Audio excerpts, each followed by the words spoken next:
So I did a video yesterday talking about how there are no qualifications to be a DJ or an MC. And the reason I gave for this is that this is an art form. And who is anybody to regulate whether or not somebody can practice their art form? Yeah, a guy like Mark Farrell can come up with some list of criteria that you must meet to be certified, whatever certification he wants to put on it. You could do that. But you can't prevent somebody from going out and DJing because they don't meet your standards. Because it's art, and you don't regulate that. It's not how art works. In the video comment section, I had some people saying, hey, I disagree with you because I don't think we're artists at all.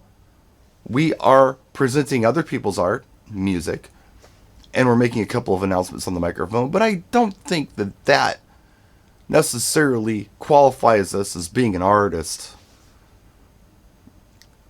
Before I go any further, I want to make something just crystal clear.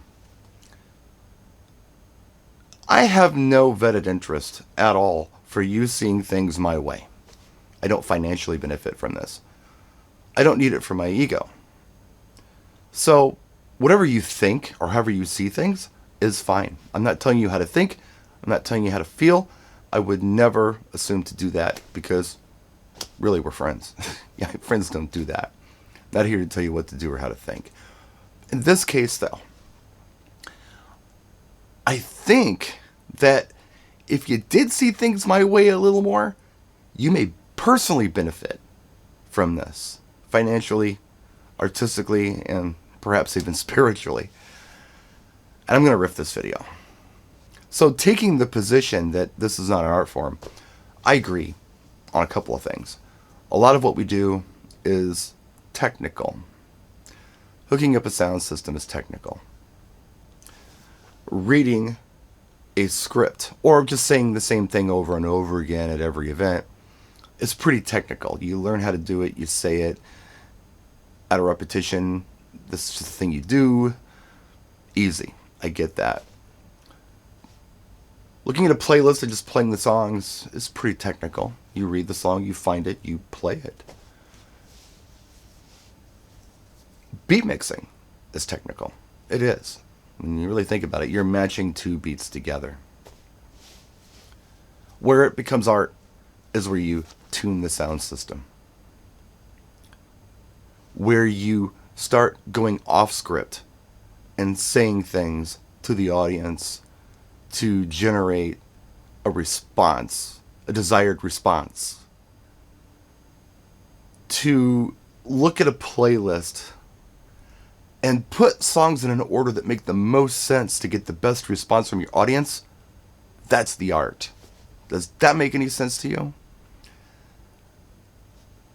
There are homogenized DJs out there who will say exactly what they learned to say in the workshop, exactly the way the workshop suggested they say it.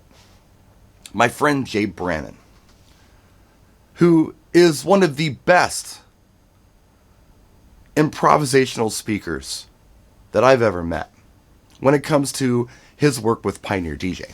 When it comes to his performance as a mobile DJ, he was telling me a story where he was talking to this DJ who attended this workshop, and he asked this DJ, can you give me one tip from the workshop? He said, yeah, when you introduce yourself, how do you do it? He says, well, I say, hey, welcome to Bob and Jenny's wedding reception. So, well, do they clap? No. So we'll try saying it like this. Hello, everybody. Welcome to Bob and Jenny's wedding reception. And just go way up on the reception part, and you'll get an applause. So Jay tried it at the next event, and sure enough, he got an applause. So now Jay does it at every event. Jay is emulating the other DJ. I don't know how artistic this is. But it's effective. Doesn't necessarily make it super artistic, though.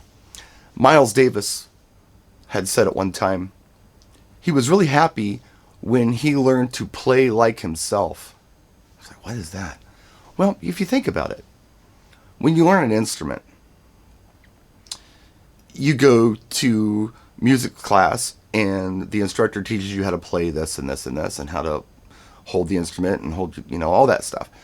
and then you play the songs as the teacher tells you to, and then you hear another musician and you emulate them, and you try their style, and maybe you nail it, and then you hear another musician and you emulate their style and you nail it. It's all still very technical at this point. You're not really putting any of your own personality into it. But eventually, you take from this, and this, and then you start putting your own spin on it. That's when you start playing like yourself, and that's where the artistry comes in. I knew a guy in another life, when I used to do music, who could play just about any instrument, and he played it just technically just beautiful, flawless, hit every note. Classical guitar, classical piano, you name it. He knew these instruments inside and out. Like, he could tear them apart and put them back together, fix them, repair them, whatever. But it was all very technical. There was no soul, There was no feeling in what he was playing. He was technically a better player than most musicians that I've ever heard on a record. Really. But he was never on a record. Why? Because he never put his soul into it. Never put his heart into it. He never put his own artistic spin on it. That's why I think it's so important for us to think of ourselves as artists. Because if we just think of ourselves as technicians, then once we get the technical aspect down of what we do, we're done. We've achieved it. We can match two beats together. Congratulations. We can say this script on a microphone in this really enthusiastic way. Reading reception. We're artists. No, it's a technical thing. Doing it your way, putting your own spin on it, being unique, DJing like you and like no one else, that's the artistry. And if you can get your head around that, then you're no longer bound by just the technical rules of what we do. Does that make any sense at all? I don't know if it does. But I think it's important. And I think anybody out there who doesn't feel what we do is art could benefit from this knowledge. And I just need to stress that I acknowledge that there are tens of thousands of homogenized DJs out there who are doing exactly what they saw, and they're emulating it, and they're doing it just like tens of thousands of other DJs. They're all kind of the same. I acknowledge that. I feel like those DJs are also looking at this from a technical point of view. They've technically got it down, but they haven't artistically put their own spin on it. They haven't grown and tried new things. That's the artistry. Anybody can learn how to beat mix, whether you're doing it with a pitch control or the sync button. It doesn't matter. It really doesn't. I mean, if you think using the pitch control versus the sync button is something that makes you an artist, you're wrong. What makes you the artist is what you mix, what songs you use, what your timing is. Those are the things that make all the difference. Those are the things that separate guys like us from superstars sometimes, It's that it factor. It's that way and style that you and only you can do it. That's what makes you great. That's what I think. And that's all I got for you today. What do you think? Did I change anybody's mind? Let me know in the comment section. And please just know, if you disagree with me, we're still friends. And I appreciate you. Practice and enjoy.